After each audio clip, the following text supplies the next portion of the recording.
Selamat pagi, Prof. Herman dan teman-teman semua. Eh, Kami dari kelompok 6 Teknologi Pangan Fungsional izin untuk mempresentasikan tugas kelompok kami mengenai teknologi baru dalam pengolahan sereal fungsional dan nutraseutika.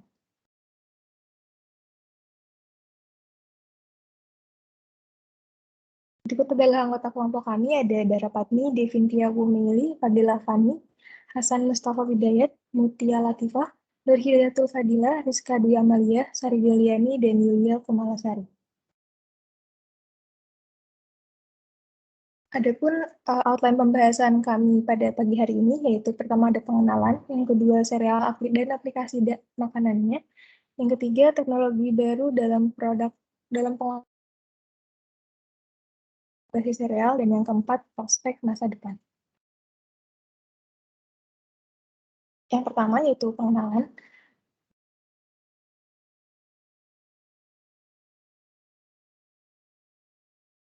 Sereal seperti gandum, beras, jagung, barley, dan juga oat memiliki peran sentral dalam memberikan makanan bagi populasi masyarakat di dunia. Endosperm dalam sereal terdiri dari pati yang sebagai komponen utama menjadi sumber energi nutrisi utama bagi manusia. Sereal dianggap sumber yang baik dari banyak komponen bioaktif seperti serat makanan, pati senyawa fenolik, karotenoid, antosianin, vitamin, dan mineral. Bahkan produk samping industri makanan seperti dedak memiliki nilai gizi yang tinggi karena bermanfaat bagi kesehatan.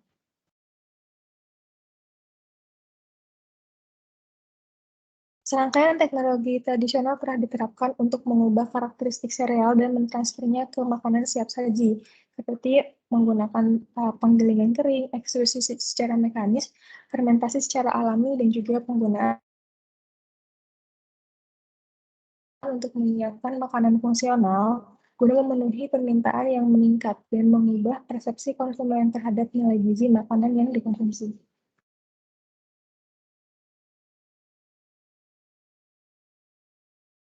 Sereal dan aplikasi makanannya. Ada beberapa jenis sereal yang akan kami bahas pada presentasi pagi ini. Yang pertama adalah gandum. Gandum adalah salah satu tanaman pangan domestikasi pertama dan memiliki area tanam paling stabil dalam skala global. Gandum biasanya diolah menjadi roti, pasta, mie, dan produk lainnya. Gandum memiliki kandungan dalam gandum utuh dan sebesar 65-75% dalam tepung putih. Tepung gandum utuh memiliki kandungan nutrisi fungsional yang tinggi, termasuk serat, mineral, dan antioksidan. Selanjutnya adalah beras.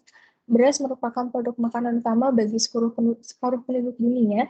Di dalamnya mengandung sekitar 90% pati, kemudian juga mengandung protein penyimpanan. Mikronutrien esensial hampir secara eksklusif disimpan dalam sel paleuron dan embrio beras. Namun, kebanyakan itu hilang saat proses pemolesan, karena lapisan paleuron yang kaya minyak berubah menjadi tonik saat disimpan dalam membuat beras tidak layak untuk dikonsumsi.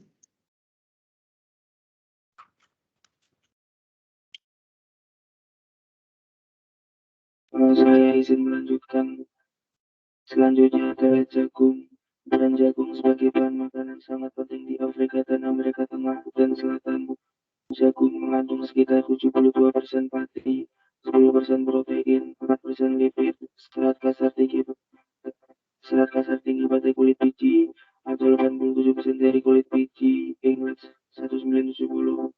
Jagung juga memiliki vitamin penting seperti A dan E. Meskipun jagung mempunyai nutrisi makro dan mikro, tetapi jumlah nutrisi yang terkandung dalam jagung tidak cukup untuk menjadikannya makanan utama. Next.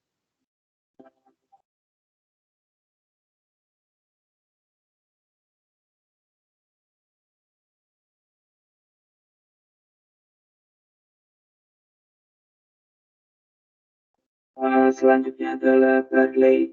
Barley adalah salah satu sereal yang paling banyak dibudidayakan karena tahan panas dan kekeringan yang unggul. Whole grain barley terdiri dari padi sekitar 65-68%, 10-17% protein, 4-9 beta-glukan, 2-3% lipid gratis, dan 1,5-2,5% mineral. Dibandingkan dengan jagung, barley mengandung lebih banyak methionine, cysteine, lisin, dan tryptophan. Next.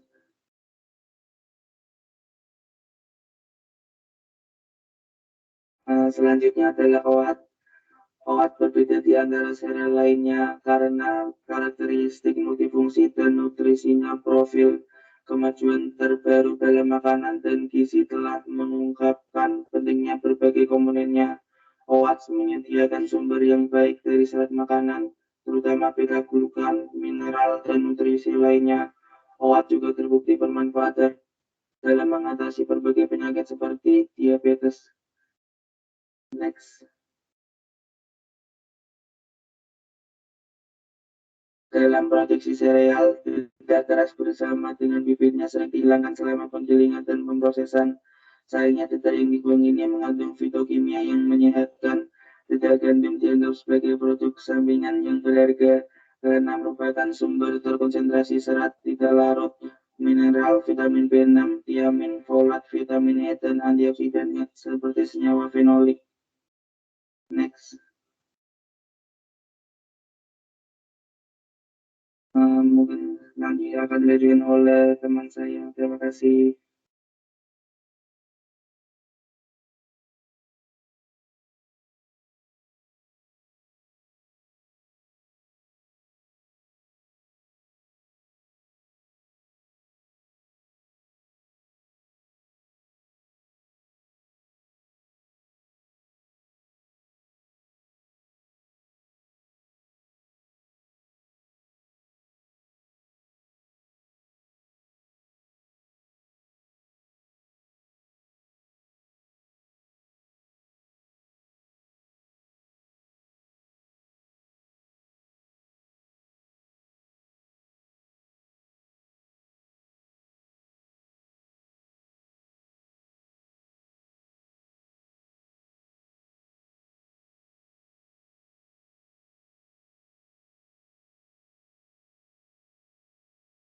Selanjutnya adalah teknologi baru dalam pengolahan produk berbasis sereal.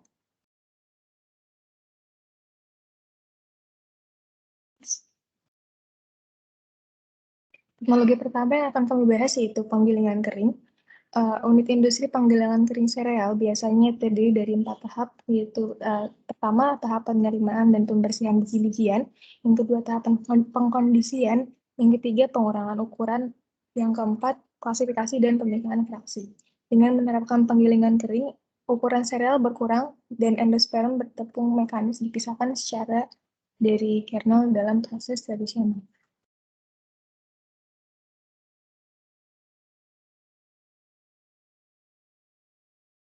Selanjutnya adalah vaksinasi kering. Vaksinasi kering sebagai metode pilihan untuk memperkaya komponen nutrisi tertentu memiliki kelebihan yaitu relatif hemat energi, tidak memerlukan penghilangan dan pemulihan pelaut, dan dengan demikian membutuhkan investasi modal yang lebih rendah. Beberapa metode vaksinasi kering sereal telah dikembangkan, termasuk tolling, roller milling, dan milling, diikuti dengan klasifikasi udara. Perling merupakan penghilangan lapisan terluar dari biji-bijian sereal, biasanya menggunakan alat penghancur abrasif seperti barley pearler, yang memberikan abrasi permukaan yang lembut pada biji-bijian dengan kerusakan minimum dari sisa kernel. Selanjutnya, penggilingan. Penggilingan yaitu proses menghancurkan biji-bijian menjadi partikel halus. Penggilingan menggunakan roll merupakan penggilingan khusus sehingga butiran melewati antar roll berputar untuk penggilingan dan pengelupasan, dan kemudian melalui ayakat untuk pemisahan fraksi. Selanjutnya, klasifikasi udara. Ini adalah proses pemisahan tepung berdasarkan perbedaan densitas, massa, dan proyeksi area dalam arah aliran.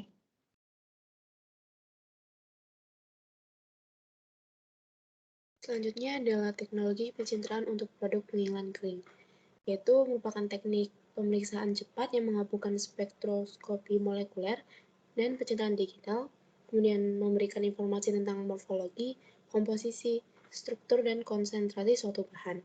Lalu terdapat juga keuntungan dari teknologi ini, yaitu pendekatan pencitraan kimia modern berteknologi tinggi ini menggunakan susunan bidan fokus 82.000 piksel yang memungkinkan operasi penginginan secara efisien.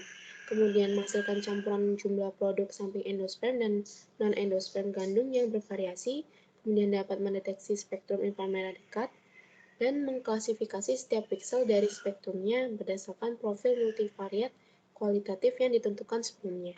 Next. Selanjutnya adalah ekstruksi.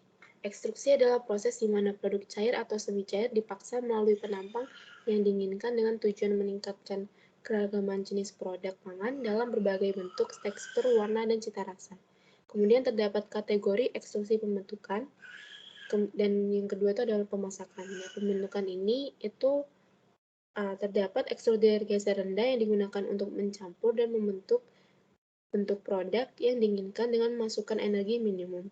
Produknya termasuk pasta dan makanan ringan yang dibentuk dingin. Sekrup biasanya memiliki saluran dalam 20-30% diameter tanpa rasio kompresi dan beroperasi pada kecepatan yang relatif rendah. Kemudian yang kedua itu pemasakan, biasanya menggunakan ekstruder geser sedang dan geser tinggi, dan energi yang signifikan diberikan kepada produk melalui pembuangan panas kental. Kemudian perpindahan panas melalui laras dan kadang-kadang dengan injeksi uap. Sekrup yang bekerja pada relatif yang lebih tinggi di atas 100 rpm. Selanjutnya dilanjutkan oleh rekan saya.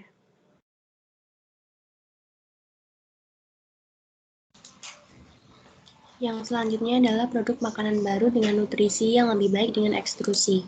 Pemasakan ekstrusi memungkinkan persiapan produk biji-bijian utuh yang telah dimasak.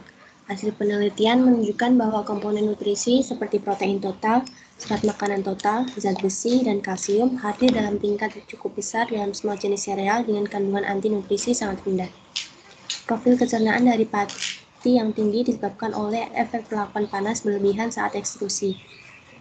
Meningkatnya kesadaran konsumen akan kesehatan mendorong berkembangnya makanan ringan yang diperkaya dengan bahan fungsional, misalnya beta-glukan dikaitkan dengan kolesterol dan pengurangan respon glikemik saat dimasukkan dalam produk makanan. Next. Penyertaan barley beta-glucan-rich pada tingkat 10% dapat meningkatkan kandungan serat dan perluasan ekstrudat yang mengakibatkan pengurangan kekerasan produk. 20-25% barley beta-glucan-rich dapat memodifikasi profil cerna pati dan laju pelepasan glukosa, menyebabkan penurunan yang signifikan pada potensi respon glikemik. Oleh karena itu, penambahan fraksi ini dimanfaatkan untuk manipulasi respon glikemik produk makanan dengan ekstrusi. Aktivitas antioksidan dari ekstrusi meningkat signifikan dan dapat mencapai nilai tertinggi pada suhu 150 derajat Celcius dan 20% kelembapan. Hal ini dikaitkan dengan pembentukan pencoklatan Maillard pigment. Kenaikan kelembapan dan suhu dapat meningkatkan aktivitas alkalat logam, menurunkan total fenolik dan total flavonoid, serta peningkatan bioaksesibilitas. Next. Yang selanjutnya adalah ekstrusi dengan karbon dioksida superkritis. Ekstrusi cairan superkritis proses hibrida dengan mengembangkan teknologi cairan ekstrusi dan superkritis dengan menggunakan karbon dioksida superkritis sebagai plasticizer, penurun viskositas, dan agen ekspansi. Dengan karbon dioksida superkritis, produk memiliki kualitas tekstur yang lebih baik dan dapat menghasilkan produk yang diperluas berbasis biji-bijian dengan kelembapan rendah yang diperkaya protein dan campuran mikronutrien tanpa mengorbankan sensorik produk akhir. Next. Yang selanjutnya adalah karakteristik produk ekstrusi. Sifat kompleks produk ekstrusi dari tepung sereal utuh, air, dan bahan lainnya sulit dipahami. Oleh karena itu telah dikembangkan teknik baru. Mikrotomografi sinar X merupakan metode efektif dan nyaman dalam mempelajari struktur seluler produk sereal yang diekstrusi karena tidak memerlukan pewarna atau preparasi sampel yang kompleks. Rekonstruksi 3D dan gambar tomografi dapat dilihat pada gambar di bawah ini. Pada gambar A menunjukkan rekonstruksi 3D tepung jelai gandum utuh yang diekstrusi dengan isolat protein W. Gambar B merupakan gambar mikrotomografi sinar X dari penampang ekstrudat, dan gambar C dan D merupakan sketsa sekelompok kecil butiran dan mikropori berisi udara dalam matriks padat. Next. Struktur ekstrudat mungkin dipengaruhi oleh aditif dan kondisi pengolahan. Gambar memungkinkan korelasi struktur berpori dengan kondisi ekstrusi dan memungkinkan untuk pengoptimalan proses ekstrusi untuk produk makanan yang lebih baik, renyah, dan enak. Gambar lebih lanjut mengungkapkan porositas produk sereal yang diekstrusi menurun dengan penambahan dedak gandum. Parameter online yang baru dikembangkan dipasang untuk mengukur sifat rheologi dan memungkinkan untuk mengontrol kekentalan serta mengevaluasi sifat viskoelastik. Dalam memantau dan menggambarkan fisik dan kimia modifikasi selama pemrosesan produk gandum, near infrared atau near spektroskopi mampu untuk membedakan struktur adonan pasta segar yang dihasilkan oleh ekstrusi serta memantau perubahan struktur pati selama ekstrusi. Dalam 5 tahun terakhir, teknologi ini diterapkan dalam ekstrusi lelehan panas farmasi. Next. Yang selanjutnya adalah perlakuan enzimatik. Perlakuan enzimatik fungsinya yang sangat selektif dan risiko reaksi samping yang lebih rendah yang tidak diinginkan telah banyak digunakan untuk meningkatkan nutrisi, nilai, dan sifat fungsional komponen dan produk sereal. Next.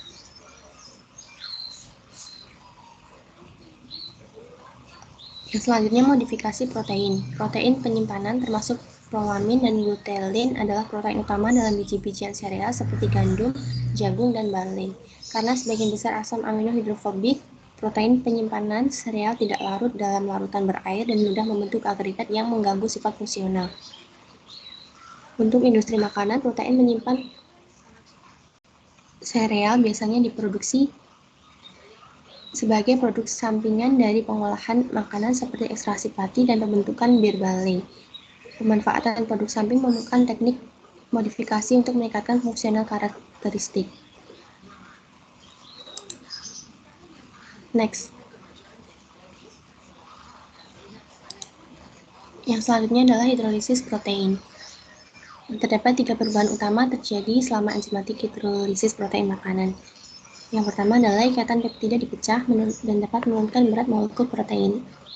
Yang kedua, sifat permukaan protein dipengaruhi oleh paparan yang lebih besar dari residu hidrofobik yang tersembunyi secara alami. Dan yang ketiga, beberapa perubahan mikrokimia terjadi seperti diamidasi residu glutamin dan asparagin yang menambah muatan tambahan pada protein. Next.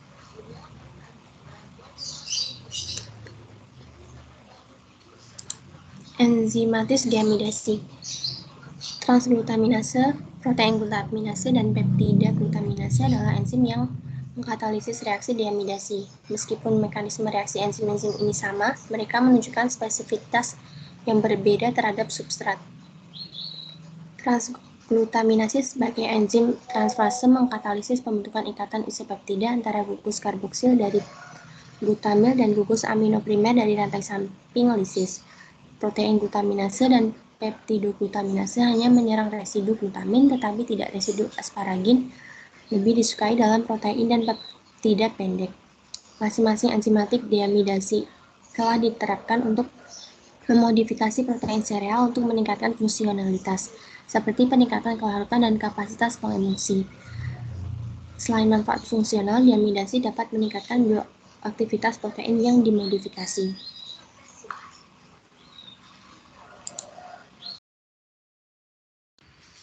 Kemudian ada modifikasi karbohidrat. Pati dan serat makanan adalah komponen utama karbohidrat dalam biji-bijian sereal. Pati adalah karbohidrat penyimpanan utama, sedangkan serat makanan adalah komponen struktural dedak sereal. Pati resisten adalah fraksi pati yang meningkatkan kesehatan dengan indeks glikemik rendah yang melakukan fungsi fisiologis yang sama seperti serat makanan. Meskipun pati resisten dapat diproduksi dengan metode fisik atau perlakuan panas pati gelatinized di bawah tekanan, Pendekatan enzimatik lebih umum di mana pati pertama dicerna dengan alfa amilase gelatinase dan kemudian debranche menggunakan pululanase atau isoamilase. Penggabungan pati resisten ke dalam formulasi makanan meningkatkan jumlah karbohidrat yang dapat difermentasi tanpa banyak pengaruh pada sensorial atribut produk makanan. Pati resisten telah menunjukkan aktivitas penghambatan terhadap alfa amilase. Oleh karena itu, pati resisten tidak hanya meningkatkan flora mikroba usus, tetapi juga menghambat pencernaan pati yang menurunkan indeks glikemik makanan yang mengandung pati resisten.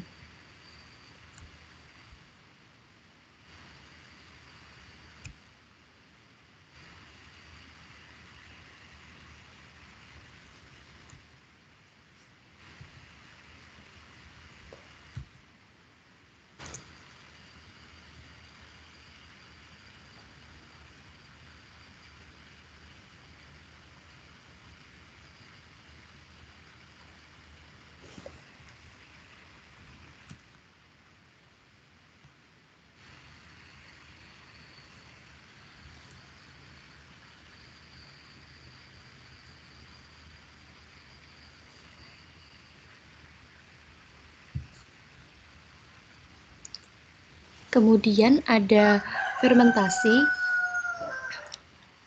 Fermentasi adalah salah satu proses tertua yang digunakan oleh manusia untuk meningkatkan umur simpan dan kualitas sensoris produk sereal.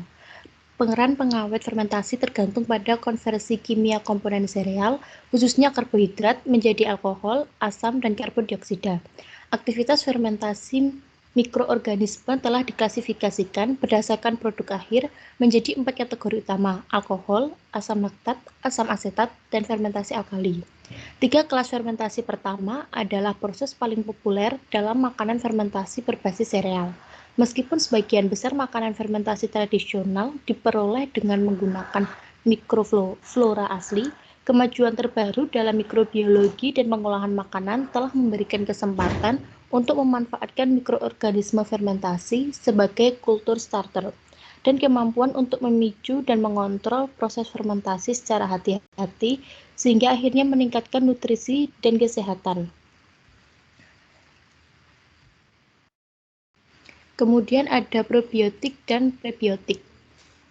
Probiotik adalah mikroorganisme hidup yang bila diberikan dalam jumlah yang memadai, memberikan manfaat kesehatan bagi inangnya.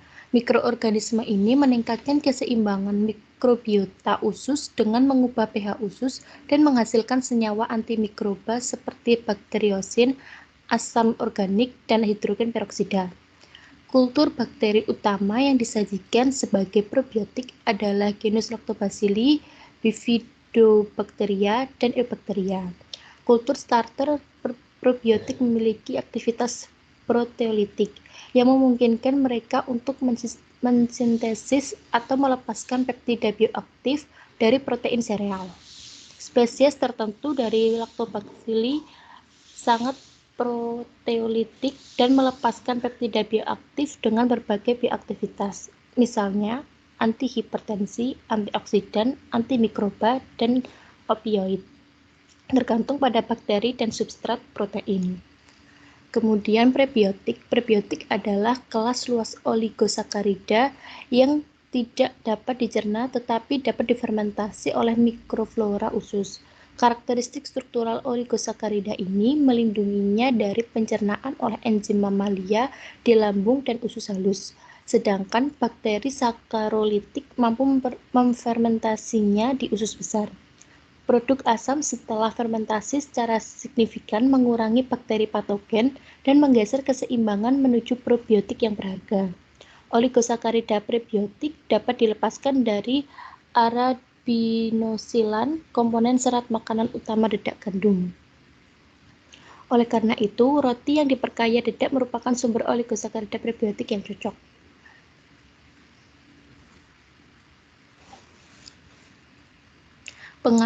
Selanjutnya, pengaruh fermentasi terhadap kualitas gizi.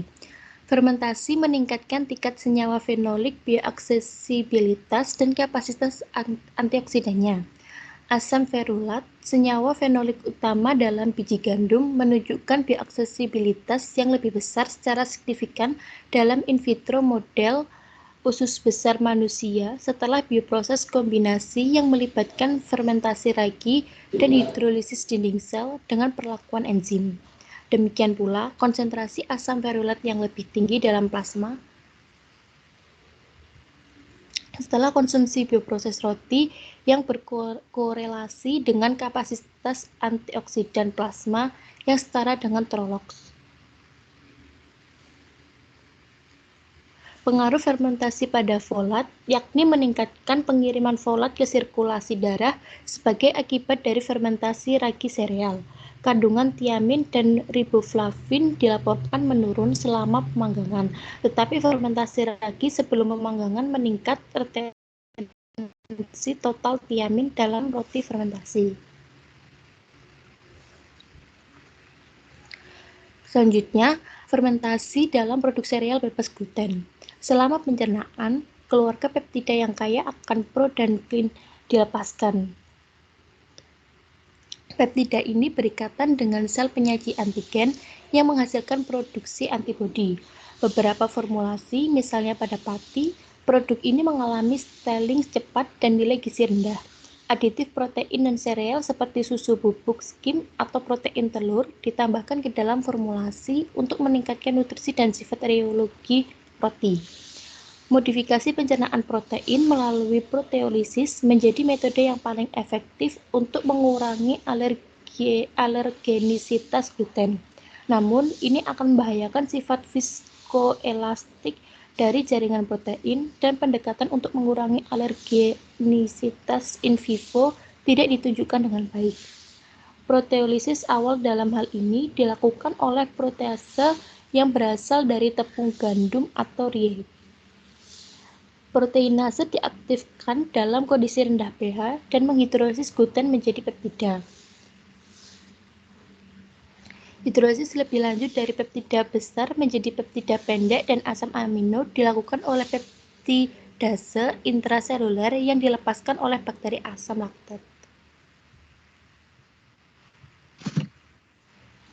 Selanjutnya, mikropartikel dan nanopartikel berbasis protein sereal untuk pengiriman nutraceutikal. Teknik enkapsulasi menggunakan protein sereal telah dikembangkan sebagai sistem pengiriman nutraceutikal untuk membuat makanan fungsional yang baru. Selain sebagai makronutrien penting dalam makanan, protein memiliki sifat fungsional yang unik, termasuk kemampuannya untuk membentuk gel, film, dan emulsi, serta menawarkan kemungkinan dalam pengembangan sistem pengiriman untuk senyawa bioaktif, hidrofilik, dan lipofilik. Selanjutnya, mikropartikel protein barley. Proses emulsifying stabilization diterapkan guna membuat mikropartikel dengan protein barley sebagai bahan dinding. Proses ini diawali dengan pembuatan emulsi bahan dinding protein yang mana bertindak sebagai penstabil lipid inti. Selanjutnya, bahan dinding dipadatkan dengan menambahkan reagen pengikat, misalnya glutaraldehid dan transglutaaminase, atau dengan koaservasi oleh polimer bermuatan berlawanan. Mikropartikel yang distabilkan ini kemudian dapat diubah menjadi bubuk yang mengalir bebas menggunakan teknik pengeringan semprot.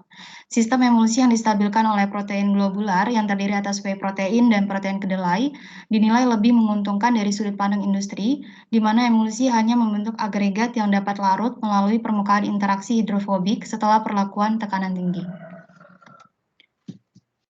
Selanjutnya, mikropartikel protein jelai kering ditunjukkan pada gambar 8.3, di mana hasil uji stabilitas oksidatif menunjukkan bahwa minyak ikan barley, protein microencapsulated, memiliki tingkat oksidatif yang rendah setelah 8 minggu masa penyimpanan. Hal ini menunjukkan bahwa mikrokapsul protein barley memungkinkan untuk aplikasi makanan cair atau semi cair. Slide selanjutnya. Kemudian di sini ada nanopartikel protein barley. Keunggulan dari teknologi ini yakni memperpanjang waktu tinggal formulasi bioaktif, kemudian ukuran nanopartikel yang lebih kecil, bersifat biokompatibel dan memiliki toksisitas rendah, bahkan pada konsentrasi tinggi, dan memiliki potensi yang kuat untuk digunakan sebagai sistem penghantar senyawa bioaktif untuk meningkatkan bioavailabilitasnya. Slide selanjutnya. Kemudian prospek masa depan. Slide selanjutnya.